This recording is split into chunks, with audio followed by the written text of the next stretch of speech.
전세는 지금 거의 바닥을 치고 쉽지 않을 것 같습니다.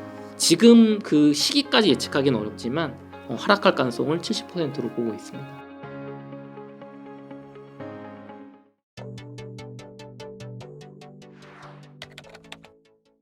부동산이 네. 한창 또 오르는 것 같더니 또 주말간 보니까 추석 이후로 계속해서 나오는 신호 같긴 한데 부동산 분위기가 조금씩 바뀌는 것 같기도 하고요.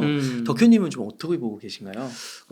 지금 부동산을 설명을 하려면 네. 조금 과거를 먼저 봐야 될 것 같아요. 네. 올 1월에 이제 집값 실거래가로 바닥을 찍고 2월 혹은 늦어도 3월 정도부터는 이제 서울 수도권이 본격적으로 상승장으로 돌아섰습니다. 네. 근데 그 상승을 이어오다가 올해 이제 추석이죠. 뭐 9월, 10월 요 정도의 이제 정점을 찍고 상승 동력이 확연하게 약해지는 게 수치상으로 좀 보이고 있어요. 단 아직 상승이 멈춘 건 아닙니다.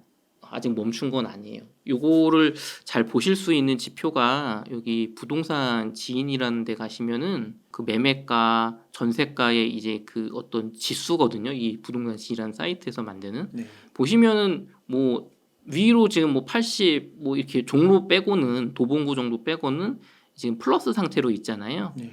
요 힘이 한 달 전, 두 달 전에는 확 올라갔다면 이제는 거의 멈춰가는 쪽으로 바뀌곤 있지만 아직 상승이 멈춘 건 아닙니다. 단 전세가는 그에 비해서 훨씬 힘이 세죠. 지금 숫자가. 네. 그래서 상승이 뭐 끝났다 혹은 하락으로 돌아섰다 그 단계는 아니에요. 돌아서지 않을까 멈춰가지 않을까 요 정도의 단계라고 볼 수 있습니다. 그러면은 바로 앞으로를 한번 여쭤볼까요? 네. 앞으로의 시장이 어떻게 될 건지를 보려면 과거에 제가 좀 부동산 시장을 어떻게 바라보고 예측하고 또 그거에 맞춰 투자를 해왔는지 간단하게 한번 보시면은 좀 도움이 되실 것 같아요. 네. 그래서 보시면은 전 이제 한 2015년부터 부동산 투자를 시작을 했는데 뭐 보시면 2021년까지는 뭐 저는 이렇게 점쟁이처럼 좀 잘 맞춘 기간이 있었어요. 그 21년까지는 전월세 매매가나 전세가 다 상승한다, 폭등한다. 그렇게 이제 투자를 그 예상을 했었는데 지금과 가장 다른 거는 이때는 가격이 제일 중요한 절대적인 가격이 저렴했고 저금리였고 공급이 많지 않았다 수요에 비해서 이제 그런 게 있는 거죠. 근데 22년 작년 같은 경우는 제가 잘 못 맞췄단 말이에요. 저는 집값이 상승할 거라고 없고 전세나 월세가 상승할 거라고 봤는데 뭐 월세는 올랐으니까 전세는 떨어졌어. 요건 괜찮은데 요게 틀렸던 거죠. 네. 가장 큰 변화의 요인은 급격한 금리 인상 그리고 너무나도 21년에 많이 올라버린 집값 인 거죠. 그러면은 22년 11월에 제가 12월 정도에 제가 올린 이 영상이 참 중요한데요. 둔촌주공을 이제 분양을 저는 꼭 받아야 된다라고 이제 생각을 하면서 1시간짜리 영상을 올렸단 말이에요. 그래서 이때 두 가지로 전망을 했었는데 하나는 2023년 서울 수도권 매매가 하락이 30% 이내로 그런다면 1년 정도 상승 후 재하락할 가능성이 높다. 딱 지금이네. 이게 지금이에요. 네. 또 다른 하나의 전망은 네. 50% 이상으로 크다면 그러면 2년 이상 장기 상승 가능성이 높다. 근데 요 시나리오 이 둘 다로 볼 수밖에 없었던 건 정부가 어떤 식으로 정책적으로 개입을 할지 그다음에 미국의 인플레이션과 금리 인하 시점이 어떻게 될지 모르기 때문에 두 가지로 갔는데 요 시나리오로 된 거죠. 네. 근데 여기서도 여전히 금리 인하는 아직 안 나왔죠. 그러네요. 금리 인하가 안 나왔는데 지금 1년 정도 상승하고 있다는 건 생각보다 시장에 투자 에너지는 강한 거예요. 심리는 되게 아직은 막 찾고 있는 겁니다. 네. 그래서 작년 올해 초에 웅달리면 요거 많이 본 것 같은데 가격이 이렇게 21년 10월 고점 이 리센치거든요. 잠실에 네. 26억 하던 게 35% 폭락해서 16억 2천대 들어가면은 이제 사도 좋다. 요 밑에까지 그럴 일은 없을 것 같은데 떨어지면 막 무조건 막 다주택 사야 된다 했는데 실제로는 18억 5천 30%까지만 폭락을 했어요. 아, 30%. 네, 35%까지는 가지 못했어요. 그렇군요. 네, 왜 이제 요 이유로 보는 거죠. 왜 그러냐면 여러분도 아시겠지만 제가 요 둔촌지공을 분양 받아야 된다고 말씀드렸던 거 동일한 얘기인데 정부에서 가만히 있지 않을 거라고 저는 생각을 했던 거죠. 과거의 경험을 봤을 때. 그래서 뭐 특례보금자리론이라든가 여러 가지 어떤 제약을 풀면서 이제 빚내서 집 사라 정책을 어떻게 보면 빚내서 집값 받쳐라 정책을 했던 거죠. 그러면은 이제 중요한 건 이거예요. 그래서 지금 리센츠 가격이 여기까지 폭락을 하고 지금 거의 25억 선까지 회복을 했거든요. 와, 95%. 95%. 이야, 대박이다. 그러니까 지금 이 여러분들이 야 이거 집값 뭐 전고 좀 넘어서나 보다 이제 그 상황인 거잖아요. 근데 미래를 보려면 이렇게 뭐 인기 있는 지역만 보시면 안 돼요. 네. 지금 웅달님 질문이 앞으로는 어떻게 될 것 같냐잖아요. 맞아요. 그럼 저는 이 예상이 여전히 한 70% 정도입니다. 1년 정도 상승 후 재하락할 가능성이 높다. 그러면 지금은 상승을 한 거네요, 이미. 상승을 했죠. 아, 그러면 이제 하락이네. 하락이 가능성이 저는 내년에 70% 이상 된다고 봅니다. 30% 얘기는 조금 이따 드릴게요. 네. 네. 왜 그러냐면 여러분들이 많이 보시는 관심이 좋은 지역들은 아마 집값 그래프가 이렇게 돼 있을 거예요. S급 소위. 그렇죠. S급. 95% 고점 대비 95% 수준. 뭐 한 5%밖에 안 떨어졌어. 이런 지역이 S급. 네. 그다음에 보시면은 한 요 정도 보면 한 15% 정도 고점 대비 한 85% 수준. 네. 그럼 이제 A급. 아, 급지마다 다른 거군요. 그렇죠. 이게 지금 다 서울입니다, 여러분. 아, 그래요? 네, 다 서울입니다.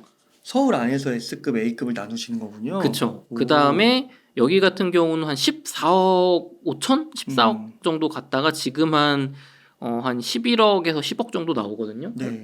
한 25% 정도 떨어진 것 같아요. 75% 네. 수준. 이런 거는 이제 한 B급. B급. 네. 그 다음에 요 마지막으로 이제 30% 이상. 네. 뭐 30-40% 떨어진 지역을 이제 C급이라고 봤을 때 아, 서울에도 근데 30% 이상 떨어진 지역이 있어요? 안 오른 지역이 있습니다. 아, 왜냐하면 그렇구나. 이 뒤에 거래가 안 나오고 보시면은 A, B, C는 최근 거래가 있죠. 그러네요. 근데 C급은 최근 거래가 없어요. 한 6월 정도 이후로 없거든요. 아, 그렇구나. 왜 여긴 없다고 생각하십니까? 왜 여긴 없을까요? 미래가 대세 상승장에는 여기도 비싸, 여기도 비싸, 여기도 비싸, 그럼 여기라도 사자 하고 올라가죠. 근데 지금은 미래가 경제가 안 좋을 것 같아. 그 다음에 막 대출 정책이 왠지 좀 닿는 것 같아. 그러면 사람들이 여기를 지금 여기서 조금 오른 호가에 사는 건 좀 불안하지 않나? 차라리 대출 더 내서 조금 더 안전한 지역을 넣겠다. 아, 그렇구나. 그렇죠. 그런 선택이기 때문에 여기부터 이제 거래가 멈추는 거예요. 그러니까 더 안전 자산으로 선호되는 그런 게 있는데 그쵸. 그런 현상이 벌어지는. 그렇죠. 아, 그래서 A급과 B급과 C급의 이 재상승 폭이 지금 보시는 것처럼 다른 이유는 S급은 왜 많이 올랐냐? 네. 여기가 잠실 리센츠입니다. 잠실 리센츠 정도면 그래 뭐 내년에 좀 떨어질 수 있겠지. 근데 뭐 올해 초에 봤잖아. 올해 초에 그래 봤자 뭐 18억 5천까지 떨어졌는데 내가 뭐 22억 23억에 사도 이렇게 더 올라갈 거야 결국에. 여기는 왠지 그럴 것 같지 않아요? 특히 막 저기 잠실 마이스 호재 막 그렇죠. 되고 하면. 그런데 이 뒤로 갈수록 그런 게 없는 거예요. 여기는 지하철 호재가 있는 곳이고 여기는 큰 호재는 없어요. 하지만 이쪽은 자녀 키우기가 좋고 뭐 이렇게 뭔가 가격대가 좀 더 만만한 거죠. 그래서 이런 식으로 S급, A급, B급, C급 이런 식으로 가격이 양분되어 있습니다. 그렇구나. 그렇기 때문에 이 뒤에 있는 가격이 결국엔 95% 수준까지 따라가줘야 대대 상승장이거든요. 다 올라야. 다 올라야. 근데 지금 그 다 오를 에너지가 과연 있느냐 서울에. 그렇죠. 이게 서울 같은 여러분 대세 상승장만 보시면 이게 따라갈 일만 남았다고 판단이 되는데 지방 부동산을 좀 투자해 보신 분들 혹은 공부해 보신 분들은 지방 부동산의 특징은 뭐냐면 S급, A급 오르고 안 멈추는 경우가 되게 많아요. 아, 그래요? 왜냐하면 그 지역에 B급, C급까지 올려줄 만큼의 유동성, 돈이 투자가 안 되는 겁니다. 지역이 뭐 광역시는 그렇겠지만 뭐 소도시로 갈수록. 근데 서울이 지금 이런 현상이 나오고 있다는 건 투자자들의 돈이 없다는 얘기입니다. 실거주 투자자들도 마찬가지로 돈이 부족하다는 거예요. 이거를 가장 잘 볼 수 있는 그래프 중에 하나가 제가 또 잘 사용하는 이제 부동산 지인인데요. 부동산 지인이 조금 보기가 어려운데 여기서 0을 넘어가면은 이제 좀 상승하고 있다는 거거든요. 네. 보시면은 요 주황색이 이제 전세고 요 파란색 선이 매매가인데 이렇게 내려갔다가 지금 막 마이너스 막 200, 300 갔다가 지금 이제 0을 넘어서 전세가는 100, 매매는 48이니까 이제 올해 하반기에 좀 상승이 나온 거죠. 네. 그리고 요 뒤에 요 선이 지금 매매가거든요. 평균 평당가, 서울의 평당가 좀 떨어졌다가 조금 올랐죠. 보시면은 95%까지 오른 지역이 있는데 여기 그렇게 많이 올랐나요? 떨어졌다가 서울의 매매가 평당가가 약간 오른 것 같긴 하죠. 약간 올랐죠. S급은 얼마 안 된다는 거예요. 지금 95%까지 오르는 개수가 적으니까 전체로 평균을 내면 아직도 떨어져서 조금 오른 거예요. 그렇구나. 그렇죠. B급, C급은 뭐 여전히 거의 안 올랐다. 근데 뉴스에서는 S급 위주로 나오잖아요. 그죠. S급 얘기만 나오죠. 상승. 우리 대부분의 시청을 하신 우리 뭐 서민분들, 중산층 분들이 보시는 뭐 9억, 6억에서 9억 이하의 아파트, 조금 높게 보면 12억대 아파트들은 그렇게 많이 안 올랐어요. 그렇구나. 예. 이거 되게 중요한 포인트 네. 같은데요. 그러니까 이거 시장을 전체로 보시면 안 됩니다. 내가 살려는 지역은 뭐 좀 더 기다려도 되겠는데 이런 집 되게 많아요. 그러니까 이거 너무 크게 얘기하니까 싸우는 것 같아. 네, 맞아요. 대세 상승이냐 하락이냐 그게 아니라 그 안에 들어가서 봐야 되는 건데. 그렇죠. 그러면 중요한 게 B급, C급, 이 A급이 올라갈 거냐 내년에 그거잖아요. 그렇죠. 그게 만들어지려면 요 두 번째를 잘 보셔야 됩니다. 거래량 그래프. 요 뒤에 요렇게 이렇게 요 뒤에 요 뒤에는 10년 동안 그 달의 평균 거래량이에요. 그러니까 10년 동안 6월 달에는 평균 8,500건 정도가 거래가 된다는 뜻이거든요, 아파트가. 근데 보시면은 949건이죠, 여기 밑에. 뭐 683건. 보이시나요? 요 그래프가 요 뒤에를 이렇게 뚫고 올라갈 때가 평균 거래량보다 막 2배씩 터지는 거예요. 이게 최소 3개월. 이 한 달의 평균 거래량보다 이렇게 뚫고 올라가는 게 그것도 2배 정도. 그게 최소 3개월 정도 이루어져야 그때 가격이 크게 올라갑니다. S, A, B, C 가리지 않고. 지금 보시면은 월 평균 거래량에 비해서 조금 올라왔다가 다 이제 절반 수준이에요, 여전히.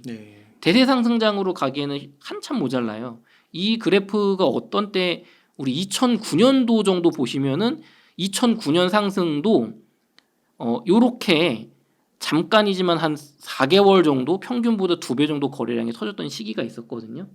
이때는 그래도 뭐 한 B급 정도까지는 가격이 올라갔단 말이에요. 근데 지금은 거래량이 이렇게 낮기 때문에 S급만 올라가는 거예요. S급만. 예. 이렇게 대세적으로 계속 거래량이 몇 년 동안 터져줘야 우리가 많이 보는 B급, C급지 아파트들도 다 올라가는 겁니다. 그러기엔 거래량이 너무 적다. 적어도 이게 이 평균치까지는 지금쯤은 회복이 됐어야죠. 그러니까 높은 애들만 거래만 하는 거예요. 그러니까 이게 대세 상승장에서 많이 나오는 게 이렇게 순환하고, 그렇죠. 순환 매장. 키 높이 한다고 막 해서 이게 키를 맞춘다고 하는데 지금 키를 못 맞추는 거군요. 그렇죠. S랑 A는 조금 갔는데 맞아요. 얘네가 못 올라가는 거네. 맞아요. 그러니까 지금 서울과 수도권 매물이 뭐 역대 최대치로 증가했다고 하는 게 불안한 거죠. 내가 조금 자금력이 부족하니까 이 정도면 팔자. 그런 매물이 많이 나오는 겁니다. 그리고 또 이제 되게 중요한 게 사실은 앞으로의 공급량이거든요. 이 빨간색이 서울의 이제 수요량입니다. 수요량에 비해서 서울은 공급이 부족해요. 요 선이 공급량이거든요. 부족하기 때문에 근데 이게 당장 부족한 건 아닙니다. 지금 시점에 앞으로 한 2년, 3년 정도 뒤부터 슬슬 문제가 될 것 같은데 그리고 제가 예전에도 한번 나와서 말씀드렸던 미분양 물량. 서울이 대세 상승장으로 가려면 요 미분양 물량 물론 2,000건 정도 찍고 2월에 2,000건 찍고 미분양이 지금 1,000건으로 좀 줄어들긴 했어요. 근데 준공 후 미분양이 늘고 있는 거 보이시나요? 여기 저게 밑에. 더 악성이잖아요. 그쵸, 악성이죠. 요 미분양은 요즘 뭐 광명에 뭐 13억의 분양가 나온 거 뭐 27세대 줍줍 나오고 나머지 완판됐다. 뭐 거의 완판됐다. 그럼 미분양 안 나는 거죠. 근데 여기서 분위기가 꺾이면 앞으로 13억의 광명에 내면은 그거 못 받아줄 사람들 많단 말이에요. 그럼 그건 다 나중에 악성 미분양 가는 거예요. 이번에 그 동작인가요? 네네. 클라베니 푸르지오인가? 네네. 그것도 거의 절반 정도 미계약분 나왔다고 그러더라고요. 그렇죠. 지금 이 높아진 분양가를 새 거니까 좋아. 근데 주변에 뭐 한 B급지, A급지 정도 되는 아파트에 비해서 너무 비싼데 분양가가. 그러면은 그럼 저거 사는 게 낫지 않나? 그렇죠. 이렇게 가는 거죠, 사람들이. 그래서 보시면 우리가 대세 상승장이라고 하는 2010 뭐 한 3년에서 19년 사이 특히나 대중분들이 본격적으로 인지한 17년 이후는 미분양이 아예 없습니다. 이렇게 가야 대세 상승이 오는 거예요. 지금은 어떤 때와 유사하냐면 2009년과 유사합니다. 2009년에 악성 미분양, 그러니까 이제 준공후 미분양이 지금 비슷해 보이지 않으세요, 슬슬? 그러네요. 그렇죠. 여기서 이때도 보시면 2009년에 잠깐 장 좋았다가 2010년 9년까지 이렇게 막 떨어졌단 말이에요, 미분양 숫자가. 근데 준공 후 미분양은 늘죠. 너무 비싼 값에 막 분양하니까. 그러다가 이제 2014년까지 이렇게 미분양 크게 늘고 준공 후 미분양이 늘었단 말이에요. 그러면 앞으로 이게 이렇게 떨어질 가능성이 높냐? 이게 떨어지려면 거래량이 막 터지면서 사람들이 B급지, C급지도 막 사서 그 가격이 올라가줘야 여기 옆에 뭐 상도동에는 그 옆에 있던 한 10년 된 아파트보다 이 신축이 분양가가 더 싸. 그래야지 이거를 분양을 많이 받을 거 아니에요. 이게 싸니까. 근데 지금은 신축 분양가가 옆에보다 너무 비싸거나 메리트가 없어.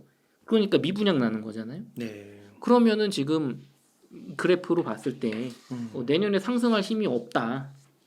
단 전세는 다른 얘기죠. 전세는 지금 거의 바닥을 치고 올해 역전세나 뭐 되게 심각하게 날 거라고 많이들 예상했는데 쉽지 않을 것 같습니다. 그렇군요. 그러면은 이제 재하락이 만약에 예상이 한 70% 된다고 하셨잖아요. 네네. 그러면은 이거는 뭐 기간도 뭐 한 1, 2년 갈 수 있는 걸까요? 이게 참 어려운 문제인데요. 네.